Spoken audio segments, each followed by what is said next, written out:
Imagine a world draped in candlelight and velvet, where pain was a luxury and relief came from a needle's kiss. In the 19th century, morphine was hailed as a miracle, the elixir that silenced agony and promised peace to all who suffered. But behind the polished glass vials and whispered prescriptions lay a darker truth. It soothed the body, but enslaved the soul.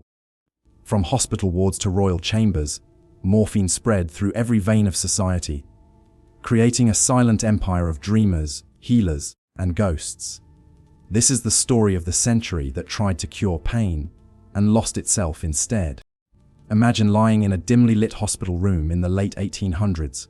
The scent of ether and candle wax lingers in the air.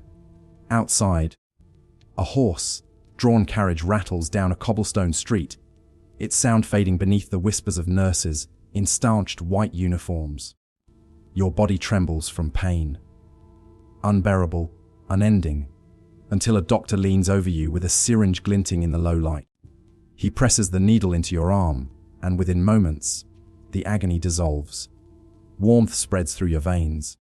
The room melts into color and silence.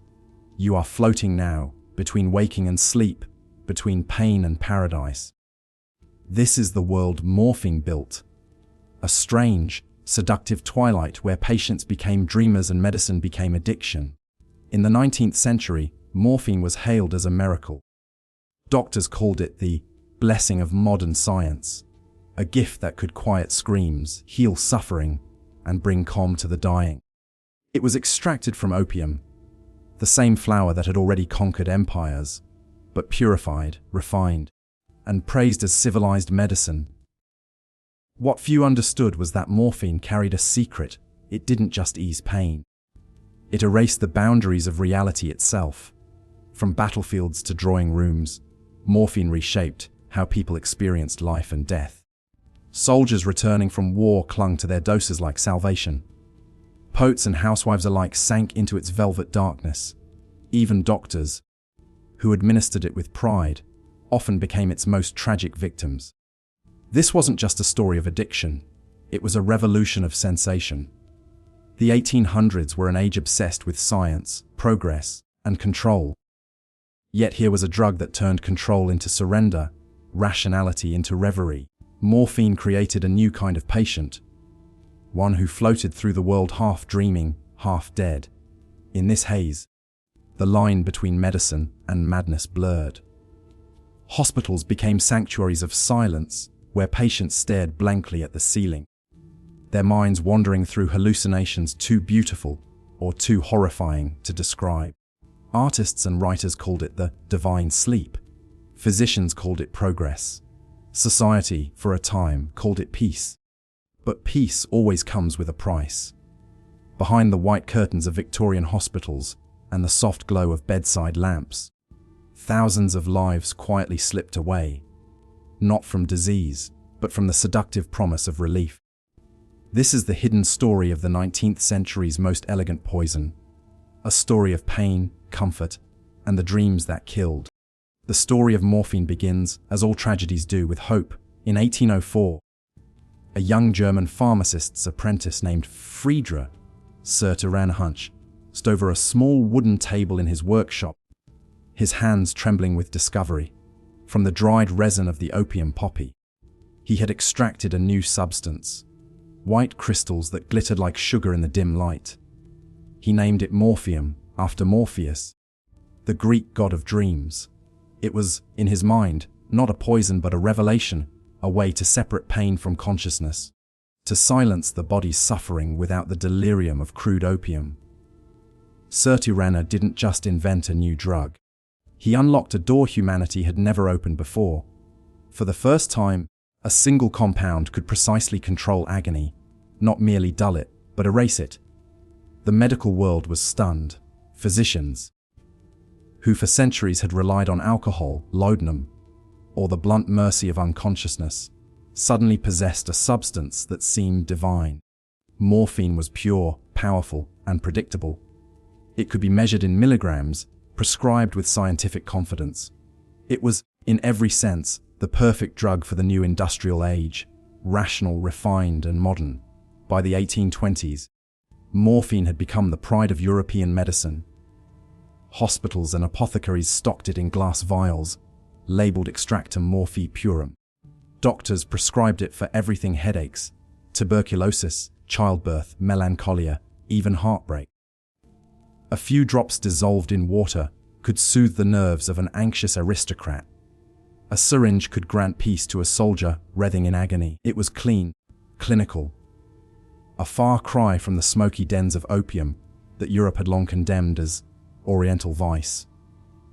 Then came the invention that would forever change the story. The hypodermic needle. In the 1850s, this slender instrument allowed morphine to be injected directly into the bloodstream, delivering instant, miraculous relief. It was like touching heaven. The pain vanished, the body relaxed, and the mind drifted into serenity. But this new precision also meant the drug could bypass the body's natural resistance. Relief came faster, deeper, and with it dependency. Doctors soon noticed something unsettling: patients returning again and again. Not for pain, but for the dream. Their eyes were different, their speech slower, their nights sleepless without the needle's touch. Yet no one wanted to believe it. How could a miracle be dangerous?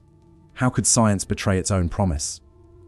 By the mid-19th century, morphine had become both medicine and comfort, salvation and silent ruin.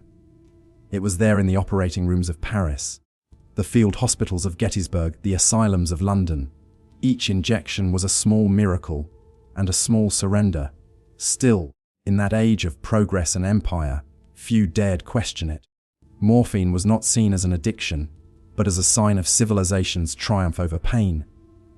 The doctors felt like gods. The patients called them angels.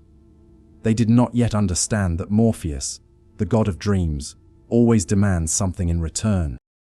The 19th century was a century of war, and war, more than anything, made morphine a god. The Crimean War of the 1850s was the first great testing ground. Amid the mud and blood of Sebastopol, soldiers screamed in agony from gangrenous wounds, shattered limbs and infections no surgeon could cure. Then came the syringe. For the first time in history, a wounded man could be silenced not by mercy killing, but by morphine's sweet oblivion. Field doctors carried small metal cases lined with glass vials and needles, their instruments gleaming even under the smoke of cannon fire. They called it God's own medicine. It dulled pain, calmed fear, and made the dying smile. It was clean, efficient, and quiet, a mercy amid the chaos. By the end of the war, morphine was as common in the surgeon's kit as the scalpel. Then came the American Civil War, and the miracle became a plague. Between 1861 and 1865, nearly every military surgeon in the Union and Confederate armies carried morphine in bulk. It was injected into soldiers after amputations, after gunshot wounds, after endless nights of fever and shivering. For every bullet fired, it seemed, a dose of morphine followed. But when the war ended, the pain did not. Hundreds of thousands of soldiers returned home alive but broken, their bodies maimed, their minds haunted. They carried little leather kits with them, filled with needles and small bottles of white powder. Morphine had become their silent companion, their invisible prosthetic. It didn't just dull the ache in their stumps or the shrapnel in their flesh. It quieted the screams that wouldn't stop. By the 1870s, the world began to whisper a new phrase: the soldier's disease. No one wanted to admit it, but entire generations of men, veterans, fathers, heroes, had become addicts. They could not sleep without the drug. They could not speak without the fog. Some injected themselves in secret, ashamed. Others wasted away in plain sight, drifting between doses like ghosts in daylight.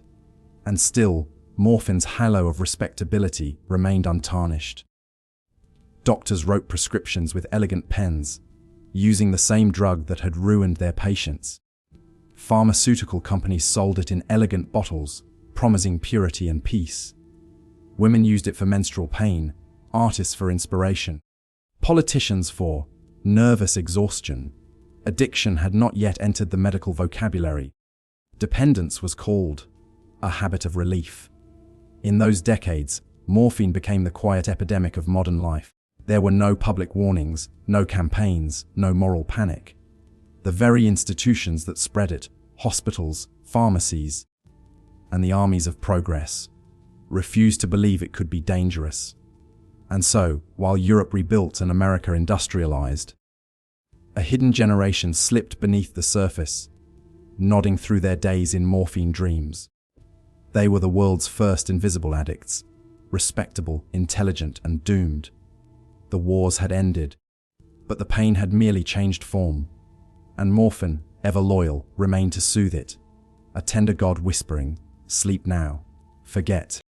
By the late 1800s, morphine had escaped the hospital wards and battlefield tents. It had slipped quietly into the polished parlors and velvet, draped bedrooms of the respectable classes. What began as a doctor's tool of mercy had become the domestic companion of a wary society. In the flickering lamplight of Victorian homes, women in lace gowns sat at their vanity tables, opening tiny bottles with labels that read morphia sulfate, a small glass of water, a sigh, and the pain, physical or otherwise, melted away. These were not addicts in the way we imagine them today. They were wives, mothers, poets, and invalids, their habit cloaked in medical respectability. Their husbands did not object. Their doctors prescribed it freely. Morphine, after all, was not scandalous.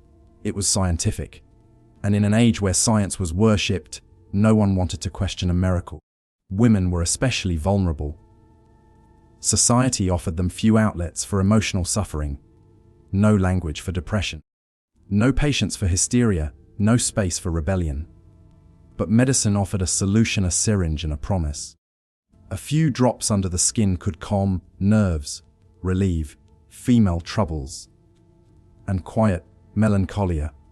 Morphine was the invisible hand that held them still through the endless quiet of domestic life. The 19th century even turned morphine into fashion. Elegant cases made of ivory and silver were sold in apothecaries, complete with syringes and delicate glass vials, designed to fit in a lady's purse. Advertisements in medical journals promised relief for sleeplessness, headaches, and overexertion of the mind. It was the drug of refinement, not ruin. In literature and art, morphine's shadow began to flicker. Poets like Elizabeth Barrett Browning and writers such as Thomas de Quincey and Wilkie Collins drew from their own dependence on opiates to craft their visions of beauty and despair. The drug became both muse and monster, a source of calm that slowly devoured creativity. Collins wrote by day and injected by night, his trembling hands composing tales of mystery even as his own life unraveled. And yet, behind closed doors, tragedy multiplied. Women overdosed quietly in their sleep. Doctors, unaware of tolerance, prescribed higher and higher doses. Patients went through withdrawal without understanding what was happening. Fever, shaking, despair, only to be cured with more morphine. By 1880, addiction had spread through Europe and America like a whispering plague. Not among the poor, but the polite. It was the epidemic of the educated, the sensitive, the civilized. Morphine dependency became the secret language of suffering, spoken in sighs, hidden behind curtains, disguised as medicine. Even the physicians were not immune. The very men who championed morphine as a triumph of science had begun to use it themselves. For back pain, exhaustion, or the burden of sleepless nights filled with patients' cries. They were the prophets of progress, enslaved by their own creation. No one yet knew that a world built on science's confidence was quietly eroding under the weight of its most beautiful illusion. Morphine had done what no religion, no empire, no philosophy could do. It had made people believe that pain could be conquered completely. And belief, when combined with comfort, is the most dangerous drug of all. By the 1880s, the white coats of medicine had begun to tremble. The men who wielded morphine with confidence, who had built their reputations on its miracle, were quietly falling under its spell themselves. In operating rooms and private clinics, in lonely studies lit by gaslight, Doctors began to inject their own veins with the same precision they once reserved for others. The irony was almost poetic. The saviors had become the sick. Medicine in the 19th century was grueling, exhausting, and often hopeless. Surgeons spent nights soaked in blood, listening to the screams of amputations. Country physicians traveled miles through mud and frost to deliver babies or comfort the dying. Pain was everywhere, physical, emotional, existential, and morphine promised silence. A single prick of the needle could turn torment into tranquility. At first, it was innocent. Doctors justified it as relief from neuralgia or insomnia. A dose at night became two became three, and soon, the man who once steadied his hand over a trembling patient could no longer hold a scalpel without the calm kiss of the syringe. Medical journals began to publish uneasy confessions. Anonymous letters written by physicians describing their growing dependency. One wrote, "I took it first for the headache, then for the weariness, then for the fear. Now I take it because without it, I do not know who I am." Another admitted injecting morphine before every surgery, not for pain but for courage. Some collapsed mid-procedure. Some disappeared entirely, leaving behind empty vials and shattered reputations. In Vienna, Berlin, and London, hospitals quietly dismissed doctors who could no longer function. In America, the problem was so widespread that medical societies held secret meetings to discuss what they called morphinism, a word that would soon become infamous. But even in disgrace, morphine held its allure. For those who had spent their lives trying to conquer suffering, this drug offered the ultimate irony, the power to feel nothing at all. Writers and intellectuals, too, joined the quiet descent. In smoky cafes and candlelit studies, they called it the thinker's drug, a key to unlock the subconscious, a doorway to new sensations. The French poet Charles Baudelaire described opium as a voyage into the infinite. Morphine was that voyage made scientific.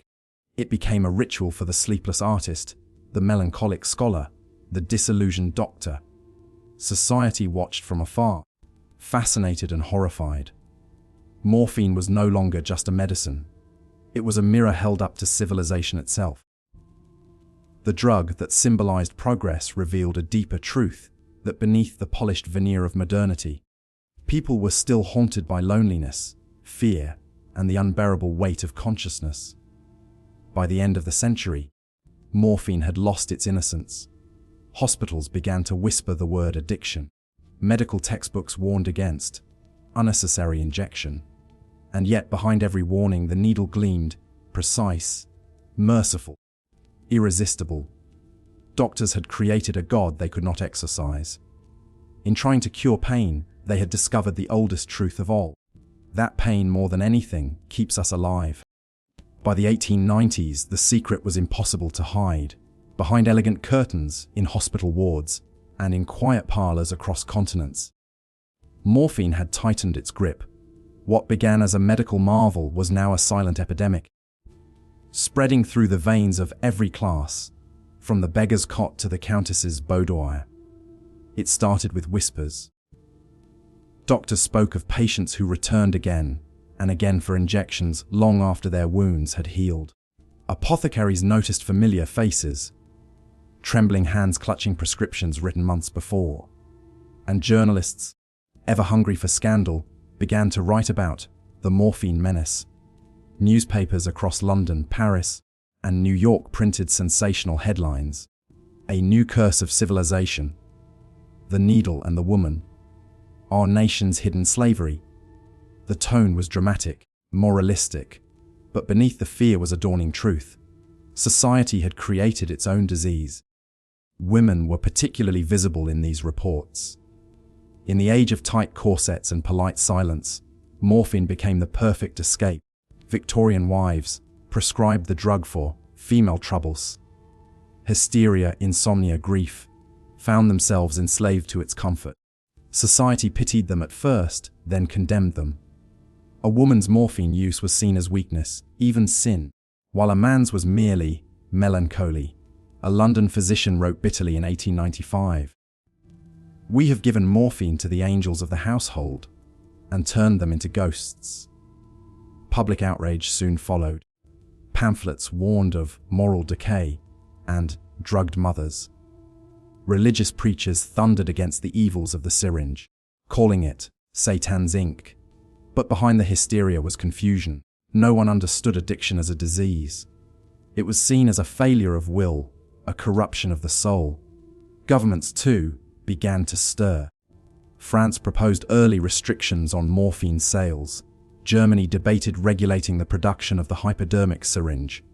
In America, small towns banned drug houses and required morphine buyers to sign registries. It was the first flicker of what would become a global war on narcotics. But in these early days, it was clumsy, moralistic, and deeply personal. The irony was that the very people leading the charge, doctors, lawmakers, even journalists, were often themselves entangled in morphine's web. Addiction was everywhere and nowhere. It had no name, no cure, and no clear villain. The drug was legal, sold over the counter, even advertised in ladies' magazines as a soothing remedy for sleeplessness. Then came the scandals. In Paris, a well-known actress was found dead with a syringe still in her arm. In New York, a respected physician confessed to using morphine to steady his nerves. In London, a socialite's diary revealed nightly injections to calm her nerves and loneliness. The press devoured these tragedies, turning addiction into spectacle. But beneath the gossip, something deeper was shifting. For the first time, the public began to question the cost of progress. The industrial age had promised miracles, electricity, steam, medicine, but perhaps it had also stolen something human: the ability to endure pain, to suffer, to feel. Morphine was no longer just a drug. It was a symbol of the 19th century's brightest hopes and darkest secrets. It revealed the paradox of modern life, that the more we sought to control nature, the more we became enslaved by our own inventions. By the turn of the century, reformers were calling for action. Hospitals began to record cases of morphinism. Medical schools warned against casual use. And slowly, painfully, society began to see that this wasn't a moral weakness. It was something more insidious, something biological, psychological, human. The age of silent addiction was ending. The age of control and controversy was about to begin. By the early 1900s, the whisper of morphine had turned into a national outcry. What was once the doctor's miracle and the artist's muse was now being called the poison of progress. The newspapers described addicts as souls ensnared by the needle, and the public imagination burned with the image of pale, trembling figures lurking in alleyways or wasting away behind velvet curtains. The shift was not just about medicine. It was about morality, class, and control. Society wanted to forget that morphine addiction had started in its finest drawing rooms and hospital wards.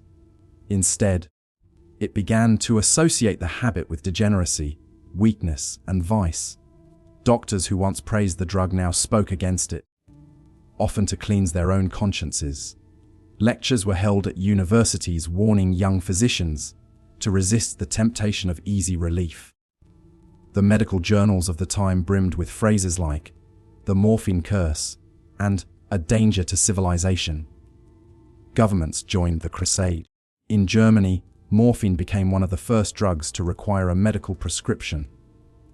In Britain, new pharmacy laws restricted the sale of narcotics, making pharmacists responsible for every grain they dispensed. And in the United States, the seeds of the first major anti-drug legislation, the Harrison Narcotics Tax Act, were being planted. But beneath these reforms was fear. Fear that modern medicine had gone too far. Fear that the public, especially women and the poor, could not be trusted with chemical comfort. Morphine became a convenient symbol for everything society wanted to suppress: emotion, dependency, desire. In moral pamphlets and Sunday sermons, addiction was portrayed as a spiritual failure. Ministers thundered about the sin of surrender. Political speeches spoke of cleansing the body of the nation. It wasn't just about health, it was about purity. At the same time, a new kind of industry began to rise: rehabilitation. Private clinics and asylums for the narcotic diseased emerged across Europe and America. Wealthy addicts checked in quietly under false names: poets, soldiers, widows, all desperate to rid themselves of the habit they had once embraced. Treatments ranged from the compassionate to the cruel. Some doctors experimented with gradual withdrawal, others used violent purges, cold water baths, and isolation to shock the patient free. In one London clinic, a nurse recorded, "They scream in the night, shaking and sweating, begging for the needle. But by the 10th day, they either recover or disappear." The poor were not so lucky. They had no clinics, no private doctors. They were left to rot in back alleys and prisons. Morphine use among laborers and soldiers, especially after the brutal wars of the late 19th century, grew into a hidden epidemic. The same governments that once supplied morphine for battlefield pain now condemned its victims as criminals. And yet, despite all the laws and shame, morphine refused to die. It was too deeply woven into the fabric of modern life. Surgeons still used it in every operation. Mothers still relied on it for sleepless nights. Artists still whispered about its strange, beautiful clarity.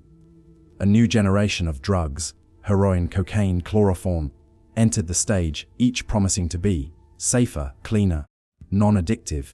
The irony was almost cruel.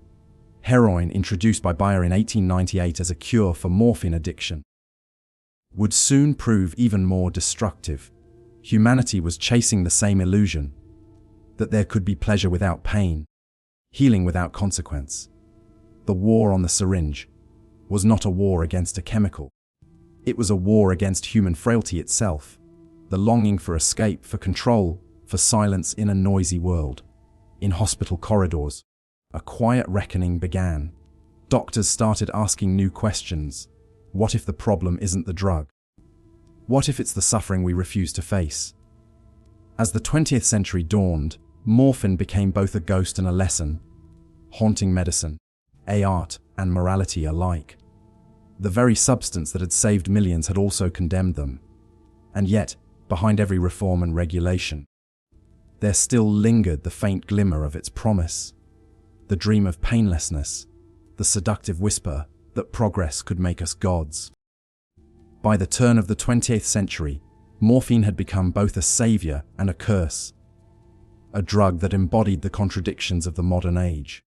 Doctors called it indispensable, yet society whispered its name with disgust.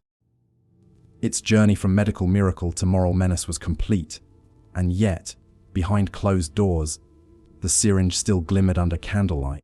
The world was changing fast. Industrial cities buzzed with electricity, motorcars, and telephones, symbols of progress, but also with loneliness and exhaustion. The pace of life had accelerated beyond imagination. And in that chaos, morphine offered what no machine could: a moment of quiet. In hospital wards, soldiers and factory workers were treated side by side, both victims of modern life. The former crippled by war, the latter by labor. Morphine flowed freely between them, as doctors still relied on it for everything from amputations to childbirth, from hysteria to heartbreak. It was no longer simply a drug. It was a bridge between suffering and survival. But the tide of public opinion had turned. Writers and reformers began to paint morphine as the devil of the new century. In newspapers, sensational stories spoke of ladies of leisure enslaved to the syringe, and morphine fiends haunting the night hospitals. Illustrations showed pale figures with hollow eyes, clutching vials under street lamps. Yet those images only told half the story. In the salons of Paris, the opulent cafes of Vienna, and the smoke-filled apartments of Berlin, morphine remained a symbol of dark sophistication. It whispered of tragedy and brilliance. The fin de siècle, the end of an era, was drenched in its melancholy glow. Artists continued to chase its strange inspiration. Painters like Egon Schiele and Henri de Toulouse Lautrec captured the gaunt, haunted beauty of addiction, bodies twisted with desire, faces half lit by lamplight. Writers described morphine's embrace with both awe and terror. In novels and poems, the drug became a metaphor for modernity itself, alluring, mechanical, destructive. One French poet wrote, "Morphine is the century in liquid form, progress that burns, comfort that kills." Meanwhile, scientists struggled to understand it. Laboratories across Europe began studying the brain's chemistry, searching for answers in the mysterious workings of addiction. For the first time, medicine admitted it didn't fully understand the mind. Morphine forced science to look inward, to see that not all diseases came from outside infection. Some were born from within. And while the upper classes hid their habits behind velvet curtains, the working poor faced a harsher reality. In the docks of London, the alleys of Shanghai, and the tenements of New York, morphine's cheaper cousin, opium, was everywhere. The lines between relief and ruin blurred. The same empires that once trafficked opium to the east were now choking on their own creation. The hypocrisy was glaring. Britain, France, and America, nations that had built fortunes on narcotics, now waged moral campaigns against them. Laws grew stricter, punishments harsher.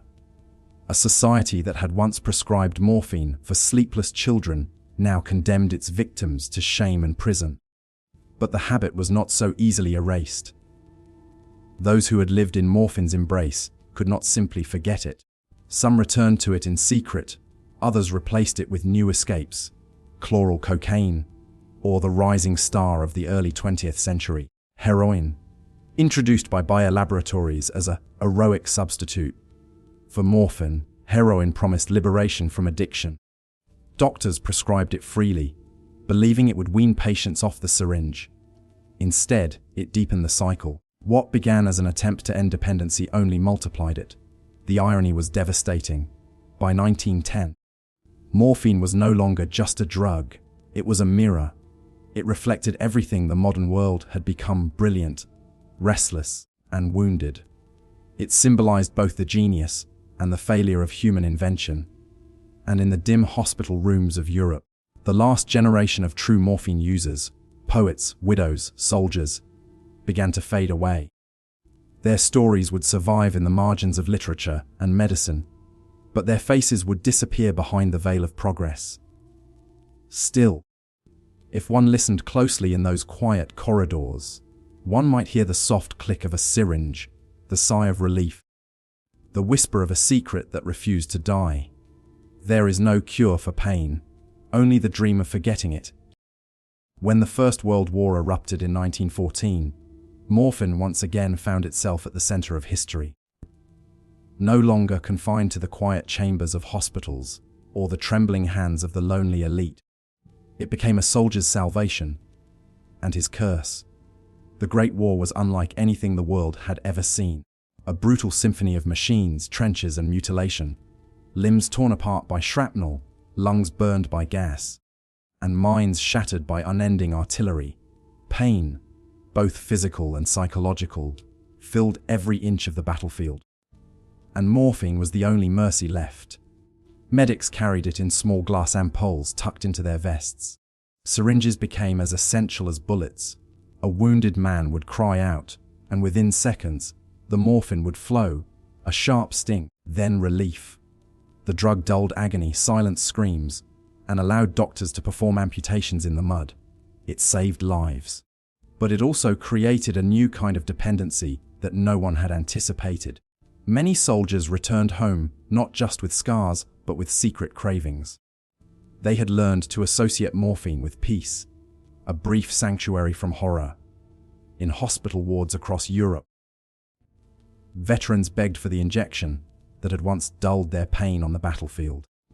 The morphine habit spread silently through the ranks of the lost generation. For the first time, addiction was not a private scandal, it was a public tragedy. Governments faced a wave of broken men, whose bodies were healed, but whose minds remained trapped in the drug's embrace. Newspapers reported on morphine soldiers, men unable to sleep without the needle. Families watched sons and fathers return from war as strangers, numb, distant, unable to feel anything at all. In London, one doctor wrote, "We cured the wound, but created another, deeper, invisible, and incurable." The war also transformed the global morphine trade. Factories in Germany, France, and Britain produced the drug on an industrial scale to meet military demand. Laboratories worked day and night, and chemists refined morphine into portable, potent forms. It was efficient, reliable, and terrifying. When the war ended in 1918, the surplus flooded civilian markets. Pharmacies were filled with leftover morphine, and black markets blossomed. A new underworld rose from the ruins. Smugglers, street doctors, and addicts formed a quiet network that stretched from Berlin to New York to Shanghai. But it wasn't just the soldiers who carried the habit home. Nurses, medics, and even officers had relied on morphine to numb their own nerves. In the chaos of the war, discipline had given way to survival. Now, peace brought exposure. Governments scrambled to clean up what they called the morphine mess. The League of Nations, the first attempt at global cooperation, began to investigate. In 1923, it published reports on the growing international drug problem, warning that narcotics were escaping control. For the first time, addiction was not seen as just a personal failing. It was a global issue, born from empire, war, and commerce. And yet, even as nations debated control, morphine's human story continued in whispers. War widows used it for grief. Artists used it for inspiration. Doctors still used it because no other drug came close to its power. It was too effective, too seductive to vanish entirely. In the shadow of progress, morphine lingered like an old ghost, the silent witness of a century that could cure everything except its own pain. By the 1920s, a new name began to replace it in the headlines: heroin. Born from morphine, stronger, faster, and deadlier. It promised the same relief and delivered the same ruin. But the morphine generation would not be forgotten. Their stories, etched in diaries, hospital ledgers, and letters home from the trenches, revealed a truth too modern for their time. Addiction is not weakness. It is the cost of survival in a world that will not stop hurting. By the 1930s, morphine had faded from the glamorous salons and hospital shelves that once worshipped it. It was no longer a miracle, it was a warning. The soft click of a syringe, once the sound of relief, had become the echo of a darker past. The morphine century was ending, but its shadow would haunt the world for decades to come. The world had learned to fear the very thing it once adored. The governments that had fueled its production now turned to punishment. Doctors were forced to register every drop of morphine they prescribed. Pharmacies were raided. The newly formed International Opium Convention, and later the League of Nations Drug Control Board, declared a global war, not against pain, but against those who sought to escape it. In Britain, addicts were catalogued and quietly segregated. In America, the Harrison Narcotics Act transformed dependence into crime. In France and Germany, addicts were hidden behind asylum walls, ghosts of an age that could not reconcile compassion with control. Yet, despite the repression, morphine's story refused to die.